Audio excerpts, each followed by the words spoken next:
तो गाइस आज मैं उठ गया नींद में, पोहा मांगता हुआ लेट गया। मेरे को समझ में आ चुका था कि मैं लेट उठाऊँ। जैसे ही मैंने घड़ी की तरफ निगाह मारी तो मुझे ऐसा लगा कि मैं वापस कम्बल ओढ़ के सो जाऊँ, लेकिन ऐसा संभव नहीं है। एक बार उठने के बाद दोबारा सोने की अपनी आदत नहीं है।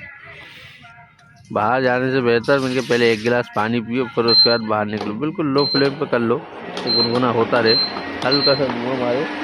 जब उसको गिलास में निकालो तो पहले थोड़ा सा डालो उसी पानी के अंदर अदरक, कितना टुकड़ा बहुत है। अदरक अपना काम करेगा। फिर उसके बाद चुन्नी डाल दो हल्दी, हल्दी अपना काम करी। गर्मियों के अंदर वैसे हल्दी ना लो तो भी ठीक है, इतनी सी बस। ये बहुत छोटा सा चम्मच है, देखने में लग रहा है आप लोगों को, लेकिन ये बहुत चुन्ना सा चम्मच है। अब इसको हल्का सा गुनगुना होने तक लो फ्लेम पे रहने दो। अब ये थोड़ी सी मैंने स्पीड बढ़ाई क्योंकि मुझे जल्दी, ठीक है, वो जल्दी टेले निकला। भी हो चुका है गरम। अब इसको एक गिलास के अंदर छन्नी की मदद से अपन छानेंगे, और छानने के बाद इसके अंदर आधा नींबू निचोड़ेंगे। पहले ये छन जाए। देखो ये छन गया। अब जो भी अदरक छन्नी के अंदर आया इसको चम्मच की मदद से दबा दो ताकि उसका जो भी रस है वो गिलास में उतर जाए। आधा नींबू, पूरा आधा नींबू निचोड़ दो। सेंधा नमक हो या काला नमक हो, सफ़ेद नमक हो तो मत डालना, बाकी सेंधा नमक या काला नमक डाल सकते हो। डालने को तो सबक भी डाल सकते हो, लेकिन कोई मतलब नहीं है, तो नुकसान ही करता है सफ़ेद नमक तो। मैंने तो काले नमक और भुना हुआ जीरा पीस के रखा है, वही डालता हूँ। डालने के बाद बेहतरीन 3 बार में सिप सिप करके पी जाओ। मैंने कहा चलो एक राउंड बाहर का लगाता हूँ। तो बाहर जब मैं देखने गया तो मैं देखता हूँ कि रोज़ की तरह सूरज आज मेरे को नसीब नहीं हुआ। क्यों? क्योंकि चारों तरफ बद्दल ही बद्दल थे। ये देखो मौसम बड़ा खुशनुमा सा हो रहा था, इसलिए सूरज की तमन्ना भी नहीं थी मेरे को आज के दिन। ये देखो कितना खुशनुमा मौसम है, सुनहरी सुनहरी हवा चल रही थी। ये देखो अब अपने अपने कामों में लग गए थे। सामने मंदिर है, दर्शन के लिए आए थे। कुछ लोग टहलने के लिए आए थे, और मेरी छत के ऊपर से पानी भी गिर रहा है, देख सकते हो आप। पानी इसलिए गिर रहा है कि टंकी भरा गई है। कबूतर भी बराबर वो लोग अपना काम कर रहा है।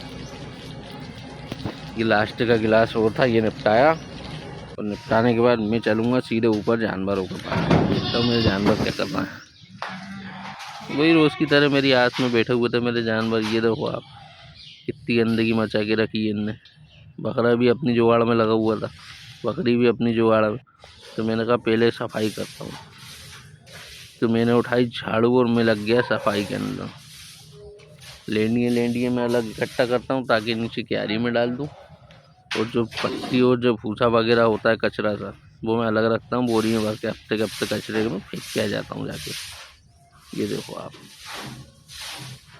हालांकि जानवरों की आदत होती है अपन सफाई करेंगे वो बराबर लेंडी टपकाते जाएंगी, और ये आदत खासकर मेरी बकरी के अंदर है। ठीक है, कोई दिक्कत नहीं है, चलता है कभी कभी। जल्दी जल्दी करने की लाइन थी क्योंकि टहलने भी जाना था, इसीलिए अब सोच रहा था इनको बिजी कैसे करके जाऊँ। फिर मेरे ध्यान आया कि भूसा और मकई की कतरन मैं ख़रीद के लाया था, और जवार मोटी वाली, ये तीनों मिला दूँगा। ये देखो आप, बेहतरीन सफाई कर दी। लेंडी इधर और ये कचरा इधर, यही बोरी में भर के और सीधे कचरे में जाएगा। ये पड़ा हुआ साइड में टब, रात का थोड़ा सा कचरा था, इसी के अंदर मैंने भूसा मिलाया। भूसा थोड़ा ज़्यादा ही लेता हूँ क्योंकि मेरी बकरी का कोटा है बड़ा, और जब मैं टहलने जाता हूँ, जब मेरे को लगता है कि हाँ मैं घंटे 2 घंटे तक इनको चराने नहीं लेके जाऊँगा, तो थोड़ा मैं ज़्यादा ही दे देता हूँ। इसको पैक करके रखो, नहीं तो बकरी फटाक से मुंह मारती है इसके अंदर आके, इसलिए पत्थर रखना पड़ता है इस पर। ये है मेरी पन्नी।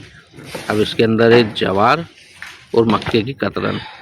ज़्यादा नहीं, 2 से 3 मुट्ठी डालो बस। वैसे तो ये भूसा भी जब भूखी रहती है तो अलग अकेले सिंगल ही खा लेती है, ये सब डालने की ज़रूरत नहीं है, लेकिन जब रखा है तो अपन डाल दो। ये तो ये मक्के की कतरन है और ये जवार है, बस। इसके भी 2 मुट्ठी, उसके भी 2-3 मुट्ठी, और ये मिला के और ये रखा मैंने इधर। अब देखो ये जुट गए खाने में। अब अपनी टेंशन ख़त्म, कम से कम कुछ नहीं तो 3 घंटे के लिए तो ख़त्म हो गए। अब अपन आराम से टेल सकते, ये चिल्लाएंगी नहीं। ठीक है, ये अपन उतरे सीढ़ियों से नीचे। ये देखो ये अपनी क्यारी है, काफ़ी दिन पहले, मतलब 4-5 दिन पहले मैंने इसके अंदर बीजे डाले थे, नींबू के, लौकी के, सेम के। अब ये पेड़ा एक उग रहा है, ये देखो आप, ये काय का है, ये मेरे को समझ में नहीं आ रहा। बड़ी खुशी मिलती है खासकर बीजों में से जब पौधे निकलते हैं और अपने हाथ के, अपने को भी लगता है कि नहीं यार, अपन भी पनौती नहीं है। नहीं तो अधिकतर लोगों के हाथ जो है वो ऐसे होते हैं बिल्कुल खच्चर। ये आ गए अपन टेलने।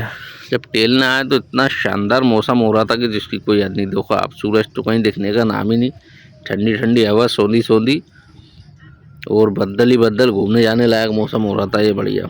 वैसे रोज़दारों के लिए माशाल्लाह बहुत अच्छा मौसम हो रहा था ये। जो भी लोग रोज़ा रखते हैं उनके लिए अल्लाह ने ये मौसम शायद कर दिया हो। देखो आप, ये सामने देखो, ये बोर्डिंग का है स्पोर्ट्स की, और ये दूसरी बोर्डिंग का है इधर, ये भी स्पोर्ट्स की है, और ये है तीसरा और सबसे बड़ा बोर्डिंग का। ये इधर पेड़ के पीछे तक पूरा फैला हुआ है, ये देखो। और ये है दरगाह। माशाल्लाह सब कुछ हो जाता है, लेकिन एक दरगाह ही नहीं डूबती हमारे इधर की यार। ये देखो, ये है पीछे पंप हाउस। ये जगह बड़ी सेफ है टेलने के लिए, ज़्यादा पब्लिक सिटी नहीं रहती यहाँ पर।